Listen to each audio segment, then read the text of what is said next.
So let's summarize the basic core idea of funding और how it is different from debt or a loan जो आप market से ले सकते हो. See, funding जो होता है, obtaining venture capital is substantially different from raising debt or a loan. So venture capitalist जो होते हैं या जो ये फंडिंग देते हैं, ये बहुत डिफरेंट होते हैं, चाहे वो डेट हो चाहे लोन हो. Why? Because ये पैसा जब भी लगाते हैं ये पोर्शन ऑफ इक्विटी मांगते हैं. कहां लिखा है? अ venture capital is invested in exchange for an equity. जो वेंचर कैपिटल लगाएगा वो बदले में इक्विटी डिमांड करेगा, स्टेक डिमांड करेगा, बिजनेस का एक हिस्सा डिमांड करेगा in the form of ownership. Obviously तभी जाके वो वेंचर कैपिटल डिफरेंट हुआ लोन से या फिर बोरोड फंड से जो उधार पे लिया हुआ है. बिकॉज वो क्या होगा, आप रिटर्न कर सकते हो. बदले में आपने बिजनेस ओनरशिप नहीं दे दी है, बदले में आपने मैनेजमेंट में पार्टिसिपेशन नहीं दे दिया है. वहां पे आपका लोन है, आपने लिया, आप फ्यूचर में चुका सकते हो, बट वो फंडिंग नहीं है. फंडिंग का कोर एसेंस यहां पे है जब मैं वेंचर कैपिटलिस्ट की बात करता हूं या वेंचर कैपिटल की बात करता हूं. नाउ कमिंग टू ये वाला part, the entrepreneurs are expected to carry out detailed due diligence prior to seeking venture capital. Due diligence का मतलब समझो. अब तुम वेंचर कैपिटलिस्ट के पास जा रहे हो पैसा मांगने. तुमने बोला सर हमें पैसा चाहिए, देखिए हमारा ये स्कोप है. तुम्हारी बातों पे वो यूं ही भरोसा कर लेंगे क्या कि तुमने बोला और उनने बोला हाँ बेटा ले जा. अरे तूने बोला, मैंने भरोसा कर लिया, ले जा. ऐसा नहीं होगा. You have to do the due diligence. Now that due diligence simply means, detailed due diligence means कि तुम्हें अपना सारा डेटा दिखाना पड़ेगा. सेल्स फिगर क्या है, ग्रोथ रेट क्या है, why your idea is superior, why this venture capital firm should invest in you. Sequoia जैसे मैंने बताया, क्यों इन्वेस्ट करें, कैसे सक्सेस रेट अचीव किया आपने, कैसे आपकी कॉस्टिंग इतनी कम है, कितने आपके प्रॉफिट मार्जिन हैं. ये सारी चीजें डेटा आपके पास होना चाहिए. That means from the very start कुछ एक बेस आपका बना हुआ होना चाहिए, कुछ एक स्टार्ट होना चाहिए जो आप प्रूव कर सको कि ये शो करता है कि फ्यूचर में आपकी ग्रोथ एक्सपोनेंशियल होगी. अगर वो नहीं है, nobody will put their money in your business. शुरुआत करता हूं अर्ली स्टेज फाइनेंसिंग में सीड कैपिटल के साथ. नाउ क्रेड के साथ सेम हुआ था जब सिकोया ने उसको नवंबर 2018 में सीड फंडिंग दी थी. तब सिर्फ एक आइडिया था कि हमें कुछ ऐसा करना है. So when you have that idea in mind, capital required by an entrepreneur for conducting research at pre-commercialization stage. तुम्हारे दिमाग में आइडिया है, अभी ये चीज डेवलप नहीं हुई है, प्रोडक्ट डेवलप नहीं हुआ है, सर्विस डेवलप नहीं हुई है, you have just conceived the idea. तुम्हारे दिमाग में वो आइडिया आ गया है कि ऐसा कुछ बड़ा किया जा सकता है. उस टाइम पे उस आइडिया के साथ जब तुम फंडिंग मांगने निकलते हो, that is termed as seed funding. Because इसमें you just have an idea जो आप पिच कर रहे हो, और जो भी वेंचर कैपिटल है, जैसे सिकोया ने क्रेड को दे दिया था बिकॉज आइडिया काफी इंटरेस्टिंग लगा था. सो अगर आपका आइडिया उतना यूनिक है, उतना स्ट्रांग है, तो आपके मतलब जो भी कंपनी है उसमें पैसा लगाने में कोई भी कभी भी पीछे नहीं हटेगा, because that idea in itself is very strong. आते हैं सेकेंड स्टेज पे. सेकेंड स्टेज क्या बोलता है? स्टार्टअप फाइनेंस, मतलब सीरीज ए फंडिंग. अब तुम पूछोगे इसके अंदर क्या होता है. देखो पहले मैंने क्या बोला था, आइडिया था, तुम्हारे पास एक आइडिया था, उस पर तुमने सारा काम करना चालू किया, काम करा तो तुम्हारा प्रोटोटाइप डेवलप हो गया. अब प्रोटोटाइप से तो काम चलेगा नहीं ना, उसको तो तुमने जैसे तैसे तैयार करके रख दिया.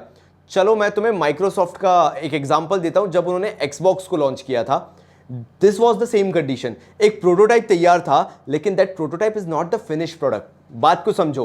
प्रोटोटाइप दिखाने के लिए होता है वो उन वेंचर कैपिटलिस्ट को जिन्होंने तुम्हारे बिजनेस में पैसा लगाया है कि this is the final product which we will offer to the market, but not the final product. इसमें अभी बहुत सारे चेंजेस किए जाने हैं. इसको कमर्शियलाइज कैसे करना है, या ये कमर्शियल प्रोडक्ट कैसे बनेगा, कॉस्ट कटिंग इसमें कैसे होगी, पार्ट स्वैप कैसे होंगे जिससे ये मोर कॉस्ट इफेक्टिव बन पाए. ये सारी चीजों के लिए उनको सेकेंड स्टेज में स्टार्टअप फाइनेंस की जरूरत होती है. काय के लिए? फर्दर इन्वेस्टिगेशन और इन्वेस्टमेंट के लिए. मतलब इन्वेस्टिगेशन करने के लिए और फर्दर इन्वेस्टमेंट चाहिए होते हैं जो उन्हें अलग अलग फील्ड्स में करने पड़ते हैं. क्योंकि देखो, एक प्रोटोटाइप को तैयार करना और उसी को मास प्रोड्यूस करने में बहुत डिफरेंस होता है. और सेकंड स्टेज उसी के लिए होती है, उसी रिसर्च को करने के लिए होती है, उसी इन्वेस्टमेंट के लिए होती है. इन्वेस्टमेंट भी बता देता हूं कि हमें उसके लिए बड़ी बड़ी मशीन्स लेके आनी पड़ेंगी, उनको सेटअप करना पड़ेगा, जिससे यही प्रोटोटाइप जो है वो मास प्रोड्यूस होगा. इसके लिए चाहिए होती है स्टार्टअप फाइनेंस सेकंड स्टेज, मतलब सीरीज ए फंडिंग, जिससे आप अपने प्रोटोटाइप को रियल टाइम में अब मास प्रोडक्शन कर सको और आगे मार्केट भी कर सको। आपको मार्केट भी तो देखना होगा, किसको बेचना है। ये सब आपको सेकंड स्टेज स्टार्टअप फाइनेंस के अंदर, मतलब सीरीज ए फंडिंग के अंदर देखने को मिलता है। सीरीज ए फंडिंग के साथ तुमने प्रोटोटाइप को मास प्रोडक्शन में तुम लेकर आ गए, तुम्हारा प्रोडक्ट अब मास प्रोड्यूस होना चालू हो रहा है। सेकंड राउंड फाइनेंसिंग के अंदर ये पहली बार होगा कि तुम्हारा प्रोडक्ट दुनिया को इंट्रोड्यूस किया जाएगा। That means first encounter with the rest of the world. At this stage idea has been transformed into a product.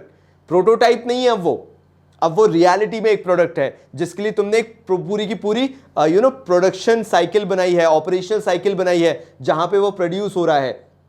एक प्रॉपर फैक्ट्री है, प्रॉपर सेटअप है, जहां पे उसको मास प्रोड्यूस किया जा रहा है। एंड वहां से ये पूरा का पूरा फॉर्मेट निकल के आया सेकंड राउंड फाइनेंसिंग का या फंडिंग का। At this stage idea has been transformed into a product and is being produced and sold. आप इसको मास प्रोड्यूस कर रहे हो और मार्केट में बेच रहे हो। ये कैसे पॉसिबल हुआ था? सेकंड स्टेज में जब आपने चीजों के लिए इन्वेस्टमेंट मांगे थे, यहां पे अब वो मार्केट में जाने लगा है। And then entrepreneur needs assistance from the venture capitalist for expansion, modernization and diversification etc. मतलब इसके लिए लार्ज फंड्स चाहिए होते हैं, क्योंकि आपका मार्केट तक प्रोडक्ट पहुंच चुका है। सीरीज ए फंडिंग के बाद आप मार्केट तक आ चुके हो, यहां पर अब आपका प्रोडक्ट बेचा जाने चालू हो चुका है। That means now more finance is required to establish your product in the market. Diversification करना है, एक्सपेंशन करना है, ज्यादा लोगों तक पहुंचना है, मार्केटिंग करनी है। कहां से पैसा आएगा? फ्रॉम सेकेंड राउंड फाइनेंसिंग से वो पैसा आएगा।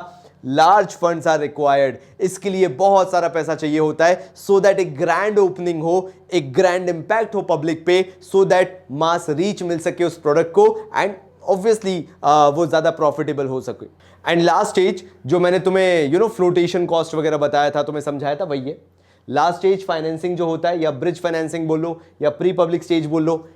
इसमें वो पैसा चाहिए होता है ताकि तुम पब्लिक जा सको, पब्लिक में इन्वेस्टमेंट्स ले सको, मार्केट से उठा सको इन्वेस्टमेंट्स, पब्लिक से, आम जनता से, इन्वेस्टर से पैसा उठा सको, उसकी बात कर रहा हूं मैं।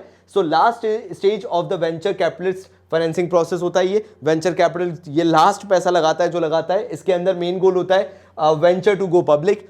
अब पब्लिक भी इसमें इन्वेस्टमेंट कर पाएगी, पब्लिक लिमिटेड कंपनी बन जाएगी। Then stage where investor takes an exit with the profit. ऐसा भी होता है, ये लास्ट स्टेज में जो इन्वेस्टर्स हैं वो प्रॉफिट के साथ एग्जिट ले लेते हैं। जनरली ऐसे ही देखा जाता है, सिक्वोया जैसे जो इन्वेस्टर्स होते हैं इस फॉर्मेट में आके, यहां तक आके जब कंपनी पब्लिक होती है तब तक वो वहां से एग्जिट ले लेते हैं और फिर किसी दूसरे स्टार्टअप में पैसा लगाना शुरू कर देते हैं। ये पूरा चैप्टर बहुत ईजी है। The only thing is technicality. हर एक छोटी चीज का ध्यान रखना। जो ये नोट्स हैं ये बहुत इंपॉर्टेंट है। आई होप तुमने मेरे साथ ये नोट्स बनाए होंगे। तो तब तक के लिए बहुत सारा प्यार और धन्यवाद।